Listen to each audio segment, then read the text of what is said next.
going to start out just with introductions. And Dr. Jen, if you'd introduce yourself and pass the mic around. I'm Ray Jen. I teach English here. I'm Steve Eno. I teach computer science, physics, and engineering, and I'm also the baseball coach. I'm Daphne Moot, kindergarten teacher at Center Street School. I'm Kathy Clemmer, and I teach math here at Segundo High School. And Megan DeLong, I teach science at the middle school. All right. Well, thank you so much for serving as a panelist. And the film makes the case that the world is changing rapidly and that your students need a different set of skills to do well in the world of innovation.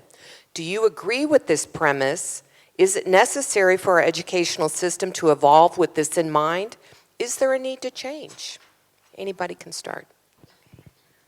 I have the mic, so I guess I have to start.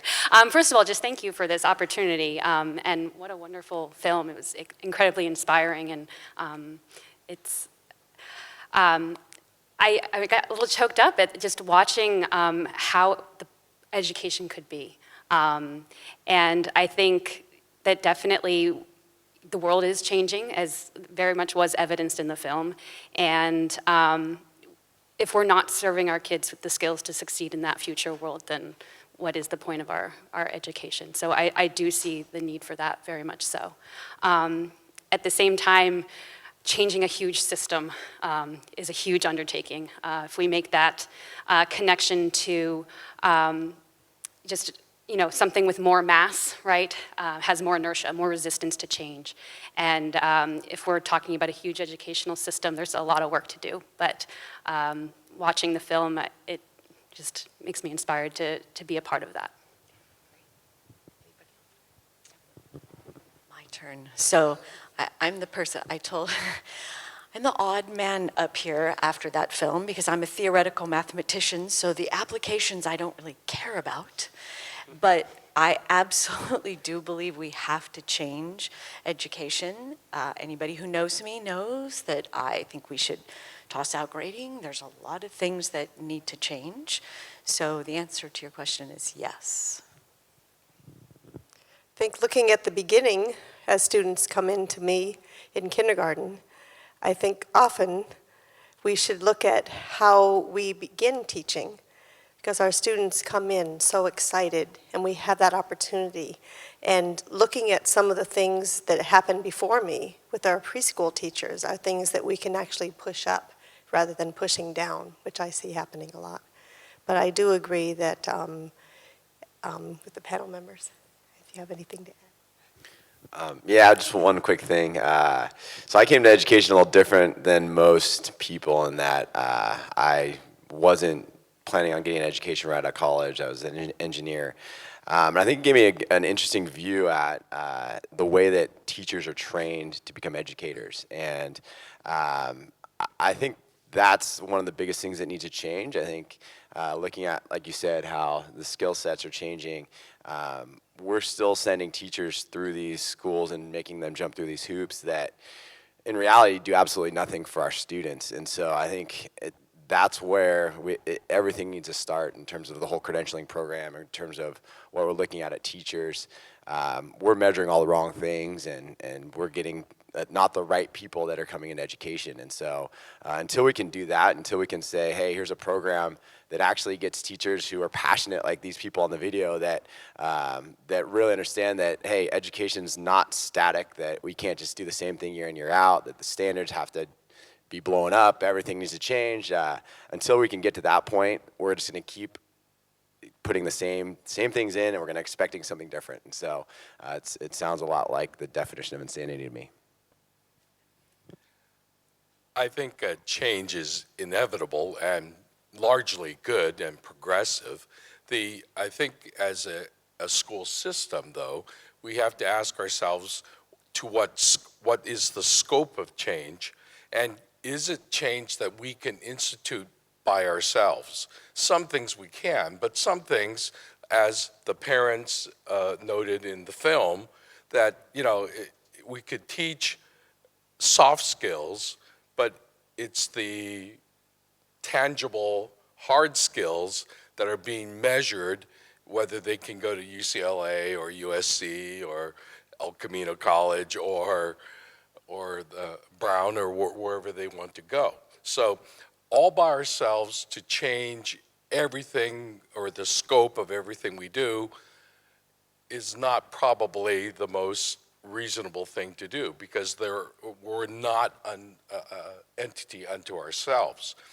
We receive kids and we send them to other schools and other additional training because no one pretends that high school at the end will qualify you for any meaningful job or training that anyone's going to hire you for in this world. So what is the product and what is the measurement of the product, I think we need to include into the conversation. Change, absolutely, we have to.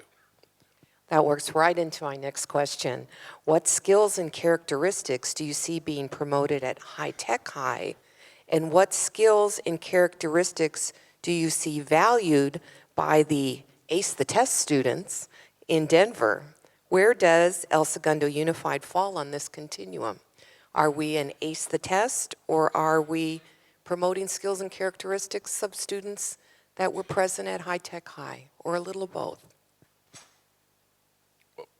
Traditionally speaking, we are, I think, more towards the ace the test side of things because when you measure the success of our district, our students, and what they've been able to achieve outside where they go to school after high school, and as they come to us from the elementary and the middle school, I think, and El Segundo as a community and as a district has prided itself in that we are high achieving, we're able to meet the state, exceed the state standards, exceed the national standards, and I don't see that as something totally diametrical to learning.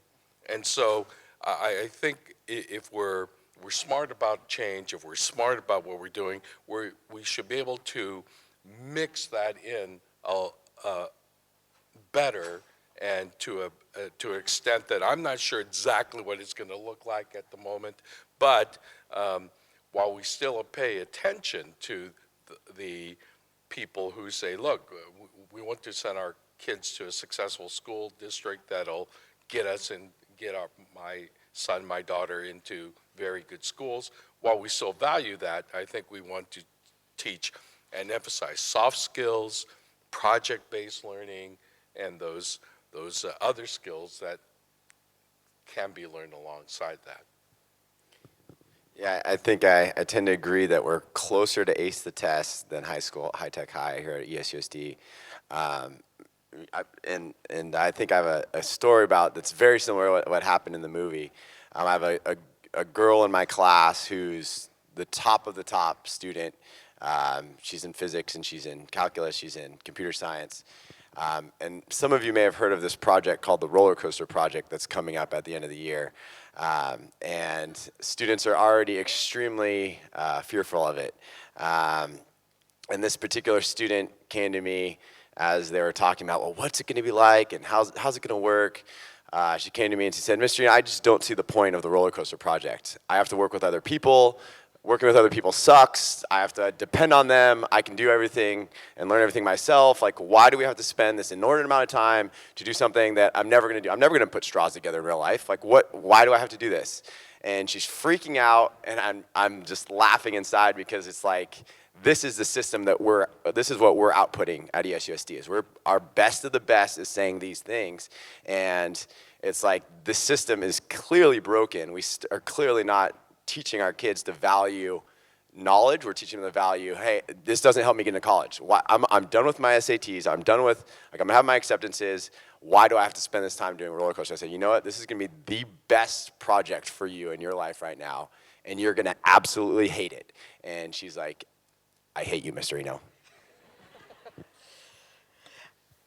Talking from the elementary level and seeing the new change that we are bringing to our schools and seeing some of the excitement, I think and hope that we're leaning towards some of the skills that we're seeing in high tech.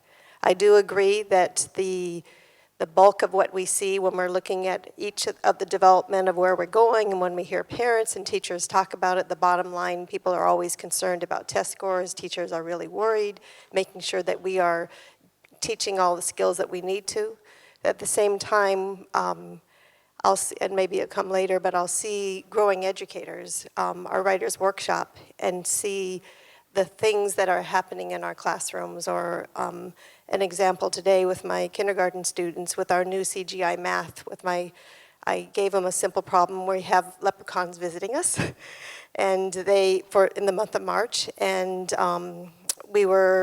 they had a simple problem, perhaps not for kindergarten, but I believe it was, there's 3 pots of gold, and there's 12 pieces of gold to divide, but I made a mistake when I was asking the questions, and I actually was having them multiply 3 times 12, and as I discovered this and shared that I had read the problem wrong, and we used our sheet that said, we're looking at our mistakes, and we expect mistakes and inspect them and respect them, and use that as my example. And then the students continued to figure out this problem, and we're super excited about it, getting the 10s and 1s. And so the process of what we're doing at the elementary level, and I think Megan might say a little bit more at the middle school level, we really are beginning to do this. And it is working with students, working collaboratively and thinking and problem solving and not being afraid to make risks. And that's exciting to see. So hopefully we'll move towards some of these areas. But I think it is a pendulum, and I think we can't go to one extreme and one to the other. I think we have to have a balance. And so I would say that we shouldn't think of this as ace the test or high-tech, high problem solving, because it sounds like you have to have one or the other, and they're not mutually exclusive. You can do both. You really can ace the test, and you really can teach problem solving, and the students can do it, but the students need to be part of the process. I think the conversation has to shift of who's in charge of education, and what the point about information, it's not the teacher anymore standing up and saying, I'm the one with all the formulas, I'm going to give you all this information. I absolutely celebrate when a student's on their iPad and they go, excuse me, Ms. Clemmer, it looks like this site says ABC. And you have to be very comfortable as a teacher to go, oh my goodness, fantastic.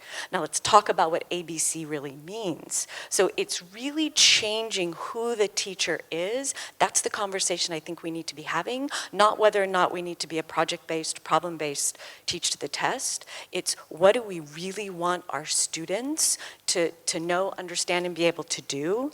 And you have to be willing to take risks, and you have to be willing to fail. And it's very hard. I'm an El Segundo parent. Steve was my student here, so it's kind of, he built a roller coaster. And it's hard as a parent. I'm the worst El Segundo parent when my kids came home. What did you get on that test? How did you do? Knowing deep down, what am I doing? This is not what I should be asking. What I should be saying is, what's the question you asked in class today? We as parents, we can't change this system without parents. Parents have to be equal stakeholders in this. We all have to rethink what we want from our students and stop thinking it's either or. So to add to the roller coaster project, so a student who actually said to me, Mrs. Clemmer, I am never going to come back here ever and tell you that it was a great project. I hated the project. It was terrible. He went to Harvard, and he got into Harvard, did great, came to visit me and said, I'm telling you, Ms. Clemmer, I'm not coming back. I'm coming back to tell you it was a terrible project. Okay, so interestingly enough, January, my poor husband, so we're at a store and he's trying on clothes, and in walks the student, and I just went, okay, I'm not here. And he actually comes over and he goes, I take it back. And it took him to be in college for a while before he realized that the problem-solving skills he learned actually were transferable. So it just takes time. Yeah, thanks. So speaking for the middle school, so I've been there for 8 years now, and if I think back to when I first started, there was sort of that mentality, that ace the test mentality, the sort of intellectual bulimia of, taking it in and spitting it back out for the test. And I feel like have started to move away from that, especially with our International Baccalaureate program, emphasizing a lot of those soft skills and the project-based learning. We're challenging our students to make intercultural connections, like the students at High Tech High, they had to connect the rise and fall of culture and then display it with, in an art form. And the sort of mixing of subject areas is something that's starting to become very much part of our school culture at the middle school. In terms of some of the projects in the sciences, and we're challenging them to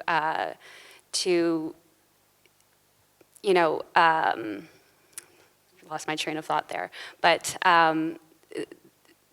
communication skills and working together with one another to problem solve, to persevere through new challenges. I do see that happening at the middle school. So I think we are moving towards hopefully where High Tech High is looking for their students to go. And I think it's important for our audience to know that, when this was made, we did not have the Smarter Balanced Assessment. We were only field testing. So last year was the first year that the students actually took it and they got results. And I would like to think that the Smarter Balanced Assessment is actually closer to more open-ended problem solving. It's computer adaptive. It moves kids on who have those skills and abilities. And so I think hopefully this measure will prompt change as well, where it will not be at such of a low level of Bloom's thinking and recall.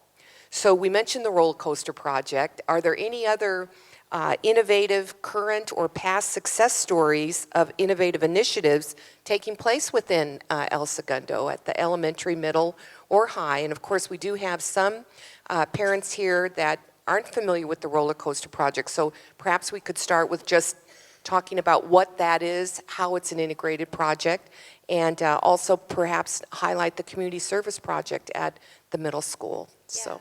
Absolutely. So the community service project is the sort of capstone project for 8th graders at the middle school, and it's where students find a community that, whether it's a local community or a global community, and they research what is a need there, and it's hopefully something that they're very passionate about.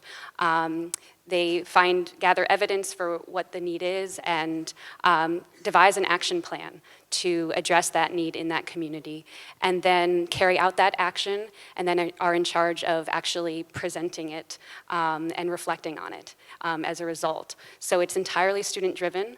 Some students are working independently, some of them are working collaboratively, so they have to time manage. It's a full year type project, so they have to manage their time over the full course of the year. If they're working together collaboratively, they're taking on those leadership roles. Even if they aren't working collaboratively, they're learning research skills, how to communicate with community members, whether that's someone to help them with their project. So it really is an incredible learning experience for our students.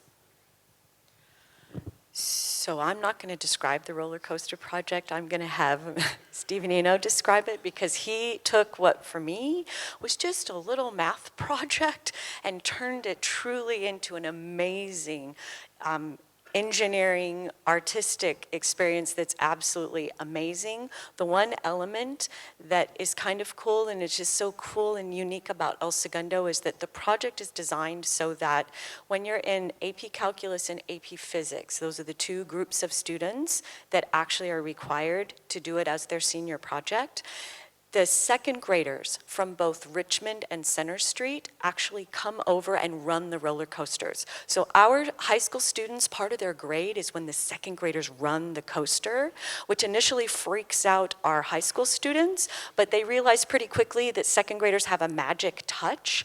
And Over the last 20 years, I experimented with different age groups. We tried second graders, fourth graders, seventh graders, and eighth graders. Second graders have the magic touch. So we stayed with that. And what's kind of neat is that we have second graders now who actually remember running the coaster, and now they build them. And that's something very unique to our community. So I'm going to let Steve kind of describe the project. I've had a bunch of other teachers reach out to me and ask kind of what the project's about. I'm actually working with a teacher from Australia right now to try and replicate it over there. But I think the key piece of the roller coaster project is that Kathy has been able to create a culture in El Segundo over the last 20 years where every kid, including me that was in her class, just does not want to fail at the roller coaster. And I think without that culture, the project that as it's become today would never be possible, because we basically give the students an impossible task. 2 weeks, we give them way too little time. When we have judges come, they say, how much, did you give them a semester to work on this? And it's like, no, we gave them 2 weeks, and they're blown away. So they have to basically, from scratch, design a roller coaster that we've now made it so it models real life. So last year, we chose an island off of Costa Rica where they had to look at the topography and basically design all the structural engineering and figure out exactly how they're going to set up their roller coaster park to compete with Jurassic World was the theme last year. But they basically have to create a team, and they have to set up roles, a mechanical engineer, structural engineer, project manager, business manager, all that stuff. And they have to take 2 weeks and basically come up with a proposal as an engineering company, as a business, to say, hey, here's our best design for your island, and here's why you should choose us. And they have to have all the financials. They have to have every single piece of it. And so it's grown into something that is way too hard for 2 weeks. But the students will work hours and hours and hours on end because of the culture that Kathy has set up. And so that's the hardest thing to replicate anywhere else. And like they said, it's education is different. One town's going to be able to do this, one town's not going to be able to do this, and it's going to be very hard to replicate that. And I think in terms of encouraging teachers to continue to try new things and innovate things, I think the biggest thing is we have to create an environment where teachers can step away and let students do things. I think we have a team that is getting a lot of press in terms of a Hyperloop competition. And at that Hyperloop competition, it was interesting, the people that are running it said, hey, if there's something impossible to do, like creating a Hyperloop, give it to students and let them do it. And so that was the whole proposal by Elon Musk to basically allow student teams to solve the problem of transportation for us. And I think that's something that we could learn from as a district in terms of trying innovative things and just say, hey, teachers just need to let students be students, and as long as we can. Again, people ask me, what did you do for that group? And honestly, I did nothing for that group. And I learned to say, hey, you guys run with it. I gave them a couple of words of encouragement, and I gave them some technical bits here and there, but I probably spent 5% of my time with that group, and they've blossomed into the group that's made me most proud to teach here at El Segundo. Obviously they're doing some things that many high school students aren't doing around the country. So if we can create an environment where teachers can do nothing and take a step back, well, not literally, but take a step back and let their students be themselves and learn and grow like they did at High Tech High, that's what we need to do. And so I'm not sure exactly how to do that yet. I just wanted to add something to the roller coaster project. It's not just construction of the roller coaster, there's also the writing behind it, the research behind it, and my English students who are also participating in that are given credit when they write everything up using the Council of Science Editors notation style. So in my class, the AP English, they learn MLA, APA, Chicago 1, Chicago 2, and the Council of Science Editing. And so when they write up those reports and use the Council of Science Editing, then they get credit in the English class for that as well. I know that I think Spanish got involved last year. And so it's become more than just a calculus or an engineering, or it's involved quite a few classes in. And I would like to also mention that I know that in Mrs. Stukin's class, in her AP class, they do a lot of writing and project writing for the state of California. They've won contests in the, I think the legislature contest, and there's an econ project that they take every semester they do, along with, I think Craig Gass does the mock Congress, that he's very proud of, and I can't give it justice in describing, but there's a lot of projects going on and project-based learning here at the high school.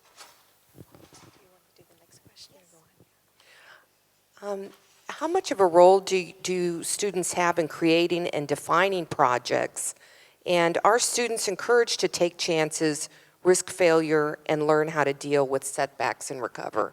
I know I was agonized watching Brian in the film.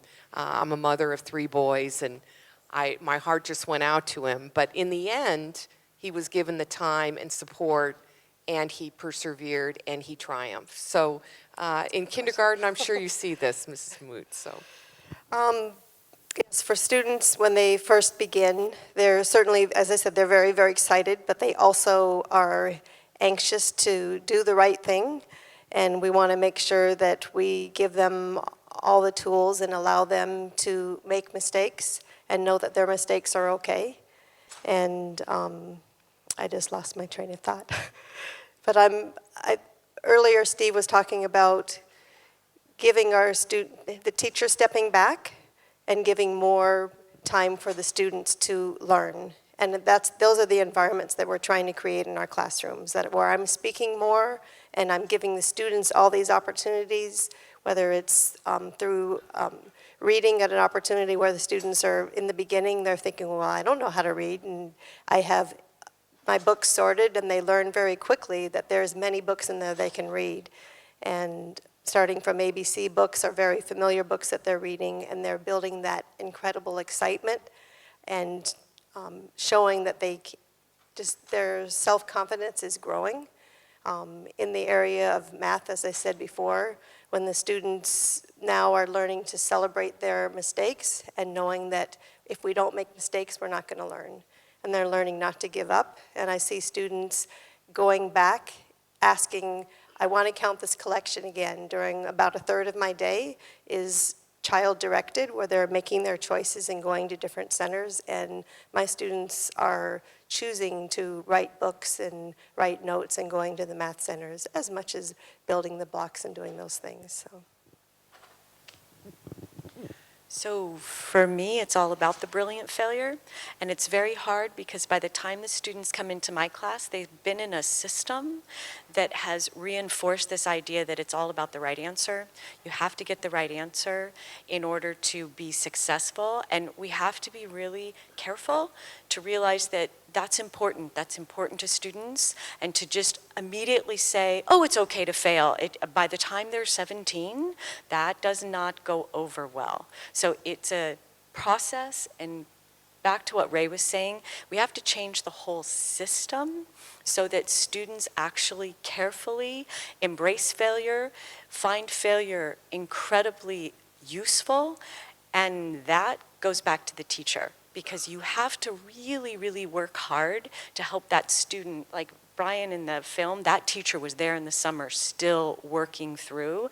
And I'm really hoping that that student didn't get a poor grade, that it was just an incomplete whatever until the summer. But see, our system is not set up that way. So there's a lot that has to change. I think one of the best examples in my class is the Newton Scooter Challenge, which is a design challenge where students have to build a vehicle to move forward using a backwards force. And usually the first question I get from students is, what if mine doesn't work? does that mean that I fail? And again, it's coming from that culture of, the grade is based on the product, the end result. And I think the more that we can encourage the process, that it's about, how you've grown, what you've learned from the experience. After watching everybody else's vehicle, what did you get out of what they did, and how could you improve and fix yours? If we can continue to encourage those messages, I think that's the way to go. And as we look at our one final question for each of our panel members, what is one takeaway from the film that inspired you this evening? Can I go to High Tech High and learn from them? No, I mean, I was really inspired by the teachers, and I would love to have that collaboration culture to be able to work cross-disciplinary and to come up with fantastic projects like that. So the more that we can continue to create that spirit here, that would be great.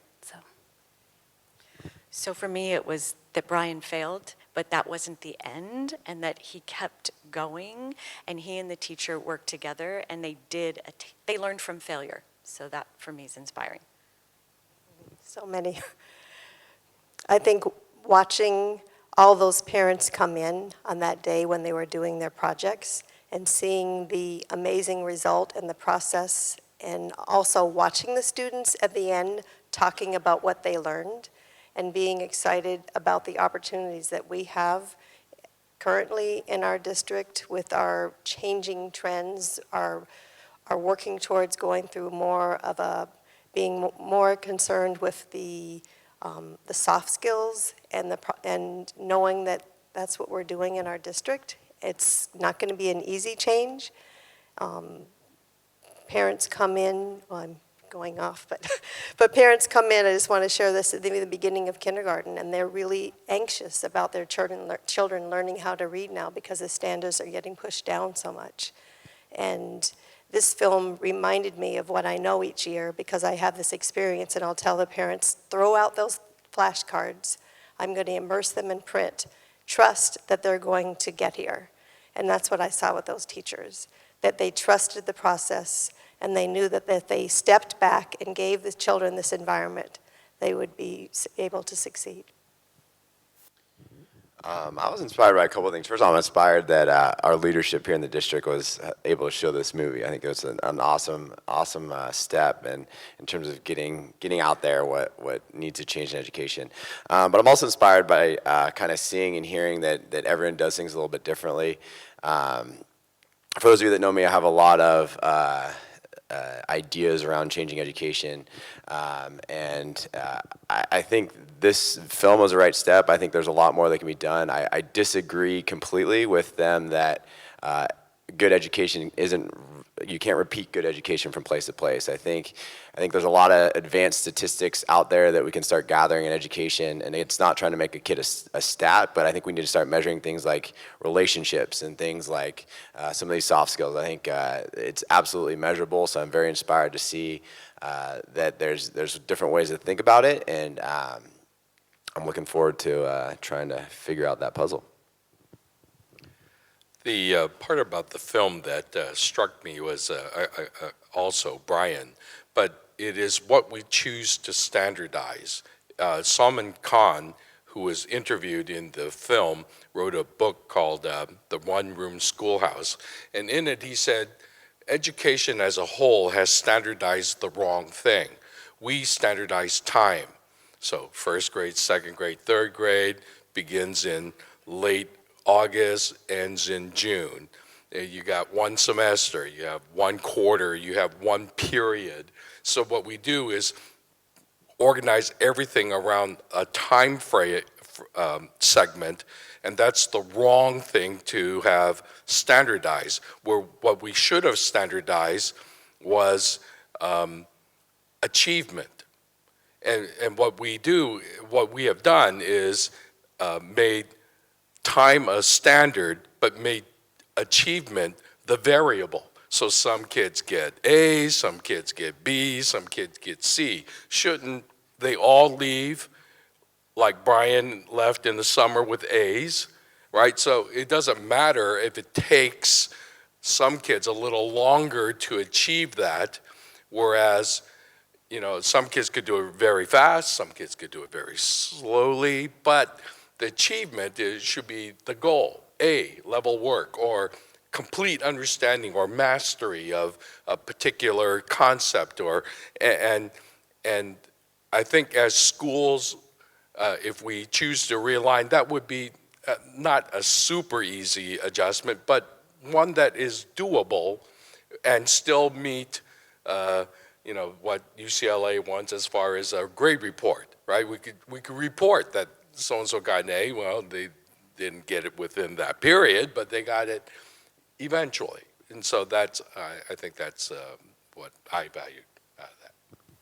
Wow, I think you can agree that I picked the right panel and that we have just some phenomenal educators here in El Segundo. So I hope this film has inspired all of you, and my charge to you this evening would be to keep the conversation going.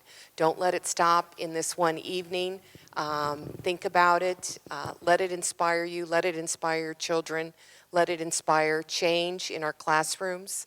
And thank you so much for the gift of your time this evening. Thank you for coming.